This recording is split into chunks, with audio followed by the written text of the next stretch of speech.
Salut et bienvenue dans cette foire aux questions pour les 3000 abonnés. Incroyable, 3000 abonnés, c'est vraiment trop cool, merci beaucoup. En fait, pour tout vous dire, j'ai fait plus ou moins 1 an et demi à faire une vidéo par semaine pour arriver à 1500 abonnés. Et là, en 1 mois, on vient de doubler ce chiffre. Donc, c'est assez incroyable. Encore une fois, merci beaucoup.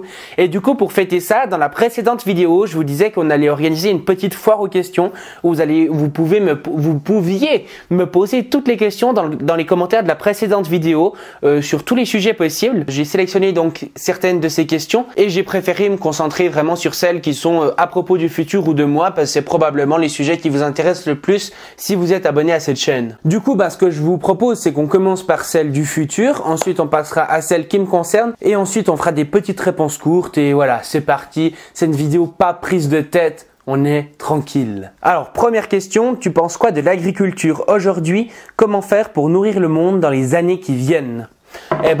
Très concrètement, je trouve que l'agriculture d'aujourd'hui est plutôt nulle. Pourquoi elle est nulle? Parce qu'elle détruit les terres, elle détruit le sol, elle détruit les hommes avec des substances toxiques qui sont vraiment pas bonnes pour la santé. Et en plus de ça, elle détruit l'environnement qui lui-même contribue aussi à détruire les hommes par la suite.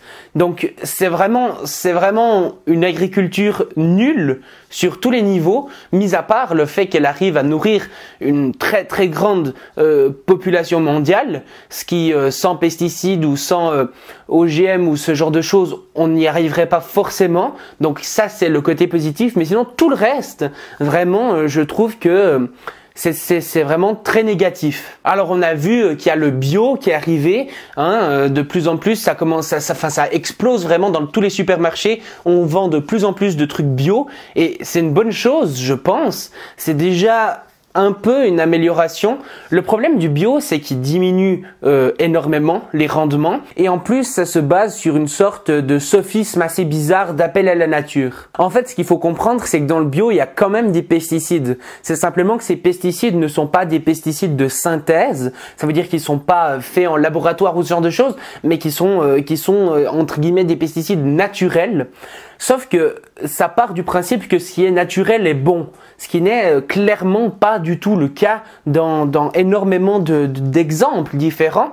On a souvent tendance à penser c'est naturel donc c'est bon pour moi, mais en réalité il y a énormément de choses naturelles qui sont très mauvaises pour nous. Et donc on va se retrouver à gicler un certain métal sur nos plantes, par exemple dans l'agriculture bio, simplement parce que ce métal est naturel, alors qu'on aurait pu remplacer ce métal par un pesticide de synthèse beaucoup moins nocif pour les humains, pour l'environnement, etc. Donc c'est des choses qui n'ont pas forcément beaucoup de sens. En fait, le bio est basé sur ce sophisme justement que comme quoi tout ce qui est naturel serait bon, un sophisme qui est donc un sophisme qui est faux. Et donc je pense que le bio c'est clairement pas une solution pour du long terme. C'est déjà mieux que le conventionnel, je pense, en tout cas pour l'environnement et en tout cas pour l'environnement disons assez compacté, parce que est-ce que ça a vraiment un grand impact sur l'environnement global? C'est encore très compliqué, les études se contredisent beaucoup là-dessus, il me semble. Je suis pas un expert, mais il me semble vraiment que les études se contredisent pas mal là-dessus. Donc voilà, je reste assez sceptique du bio, mais je pense que pour nourrir le monde dans le futur, parce qu'on dit quand même qu'il y aura plus ou moins 10 milliards de personnes en 2050, donc ça fait quand même environ 3 milliards de personnes en plus à qui il faut donner à manger. Et donc comment est-ce qu'on va faire leur manger? Honnêtement, je me suis pas encore assez renseigné sur les alternatives qu'il y avait à l'agriculture conventionnelle. Je sais qu'il y a beaucoup de choses qui se font, notamment des fermes verticales, des fermes dans des conteneurs, des choses assez innovantes, de l'aquaponie, ce genre de choses. Je sais pas encore vraiment qu'est-ce qui est bien, qu'est-ce qui est pas bien, parce que j'ai pas encore fait assez de recherches là-dessus, mais je pense vraiment que dans ces différentes solutions qui commencent à émerger, il y aura vraiment quelque chose. En tout cas, une chose qui est sûre pour moi, c'est que l'agriculture du futur, elle devra être beaucoup plus localisée et contrôlée aussi. C'est-à-dire qu'elle va être beaucoup plus localisée. Par exemple, on pourrait s'imaginer qu'il y aurait des fermes verticales au beau milieu des villes et donc il n'y ait pas tout cet acheminement depuis un autre pays ou même depuis la campagne, etc.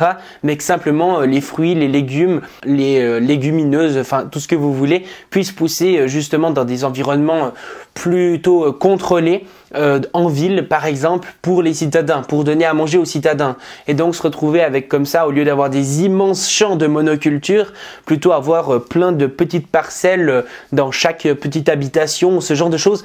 Mais encore une fois, c'est un sujet que j'ai pas encore assez creusé pour vous donner vraiment une avis tranché sur ce que devrait être l'agriculture du futur, mais c'est clairement un des sujets que j'aborderai dans de prochaines vidéos. Donc, si vous voulez pas louper ça, abonnez-vous et activez la petite cloche des notifications. Ensuite, deuxième et dernière question à propos du futur. Tu penses quoi de l'autonomie des voitures électriques actuelles? Va-t-elle encore augmenter? Eh ben, je pense que l'autonomie des voitures électriques actuelles est juste incroyable quand on prend par exemple en comparaison avec des voitures électriques d'il y a 10 ans. C'est vraiment incomparable. Les progrès qui ont été faits en 10 ans sont juste incroyables. Alors ils restent insuffisants à mon sens. Enfin, je pense qu'ils sont suffisants pour une large partie de la population, mais pour des personnes qui ont besoin de faire des longs trajets ou pour pouvoir créer des camions électriques ou ce genre de choses qui auraient besoin potentiellement de beaucoup plus d'autonomie, je pense que la technologie n'est pas encore du tout aboutie, mais qu'il y a encore énormément de potentiel en fait, de potentiel d'amélioration dans ces batteries électriques. Et donc ça va être vraiment cool. Et pour moi, c'est évident que en 2030, je lance un chiffre comme ça, en 2030, je mettrais plus ou moins 95% de probabilité pour dire qu'en 2030, une voiture normale, citadine, atteindra facilement les 1000 km d'autonomie. Donc une voiture électrique. C'est un pari un peu osé, mais franchement, je pense bien 95% de chances qu'en 2030, ça soit le cas. Et en plus de l'autonomie qui sera améliorée, il y aura probablement aussi des gros changements au niveau de l'impact environnemental qui va être de plus en plus petit. Parce que du coup, je pense que la densité énergétique des batteries va largement encore augmenter. On n'est clairement pas au summum de la technologie. Et donc, je pense que clairement, dans 10 ans, une voiture électrique sera, en plus d'être moins chère, en plus d'être meilleure pour l'environnement, en plus d'être plus jolie, si on parle des Tesla, enfin, et en plus de tout ça, du coup, elle sera en plus avec une potentielle meilleure autonomie qu'une voiture à essence. Et là, concrètement, à part game over, il n'y aura plus grand chose à dire. Ensuite, on passe à la première question qui porte sur mon sujet, sur moi-même, et qui est tout simplement: que représente la vulgarisation pour toi? Et pour moi, la vulgarisation, ça représente quelque chose d'assez simple. Ça représente quelque chose que l'école est incapable de faire et que la majorité des savants, des scientifiques sont aussi incapables de faire, qui est tout simplement de passionner les gens. En fait, moi, à travers mes vidéos, mais pas seulement, je pense que les vulgarisateurs, de manière générale, peu importe le sujet, on essaye tous plus ou moins de faire la même chose. C'est-à-dire expliquer des concepts qui peuvent être très complexes avec des mots plus ou moins simples, suivant le niveau de vulgarisation, on va dire. Et aussi, en plus de rendre les choses simples, on essaye aussi de rendre les choses intéressantes. Et ça, je pense que à l'école, par exemple, c'est pas du tout le cas. À l'école, déjà, tu es obligé de regarder, d'écouter le prof, alors que là, clairement, si toi, tu m'écoutes derrière ton écran, c'est clairement que tu as choisi de m'écouter. Et en plus, il y a cette démarche de moi, entre guillemets, le vulgarisateur, qui va essayer de rendre aussi les choses les plus intéressantes possibles pour que toi, elle t'intéresse à travers à travers des structures, des schémas narratifs, du montage dynamique, des blagues ou ce genre de choses, pour rendre la chose intéressante et passionnante. Ce qu'un prof ne va généralement quasiment jamais faire.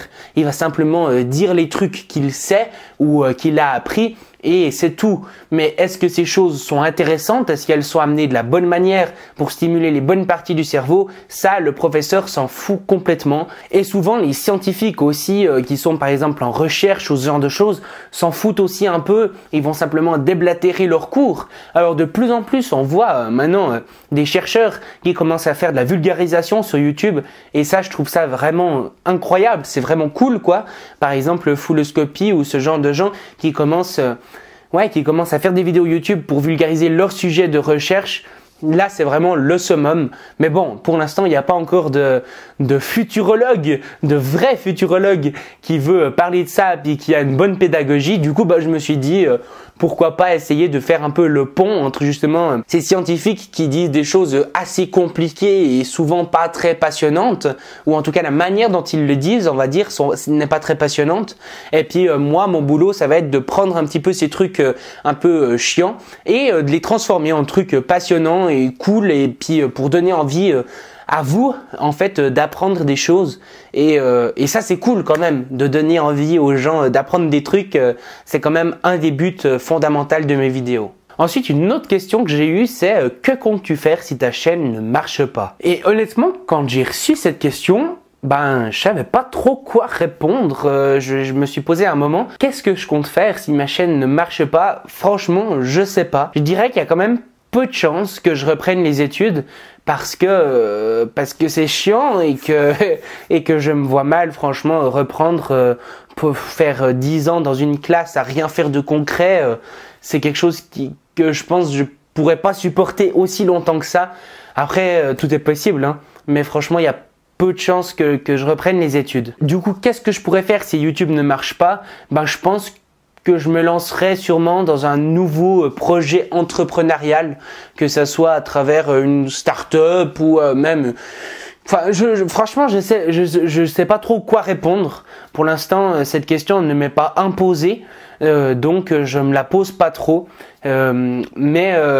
Et puis surtout qu'il y a peu de raisons qu'en fait YouTube ne marche pas, parce que du moment que mes vidéos plaisent aux gens, c'est-à-dire qu'elles aient un bon taux de clic et une bonne rétention d'audience, donc que les gens cliquent beaucoup dessus parce qu'ils sont attirés par les miniatures, le titre, et aussi qu'ils restent le plus longtemps possible, forcément si tes vidéos arrivent à créer ça chez les gens, il n'y a pas de raison qu'elles ne marchent pas. Donc forcément au bout d'un moment, si tu arrives à créer un format régulier, etc., chose que je suis en train d'essayer de faire, il y a vraiment aucune possibilité, disons, pour que ça marche pas. Si tu fais des bonnes vidéos qui plaisent aux gens, qui plaisent à l'algorithme, au bout d'un moment, il n'y a pas de raison que ça ne marche pas.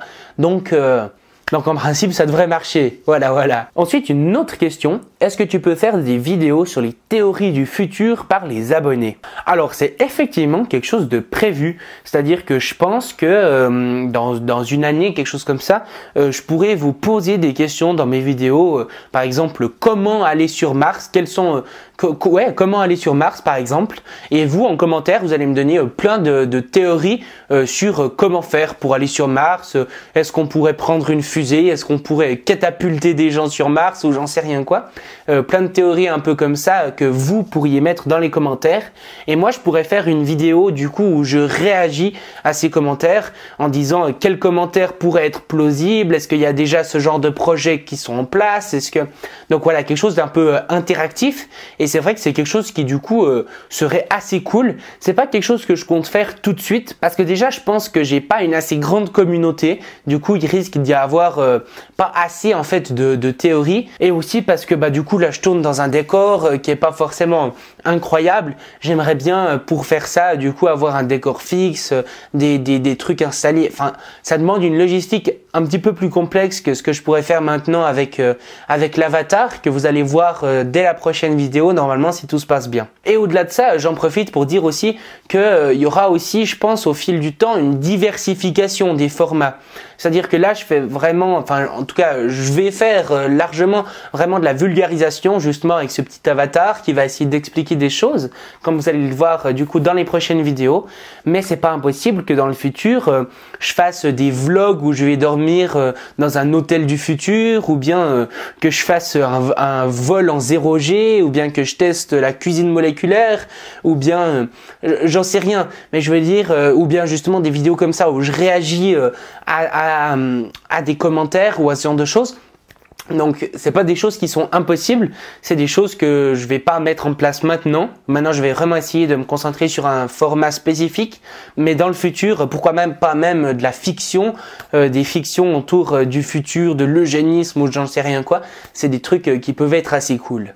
Ensuite, dernière question à propos de moi, quels sont tes rêves et tes projets au-delà de tes vidéos?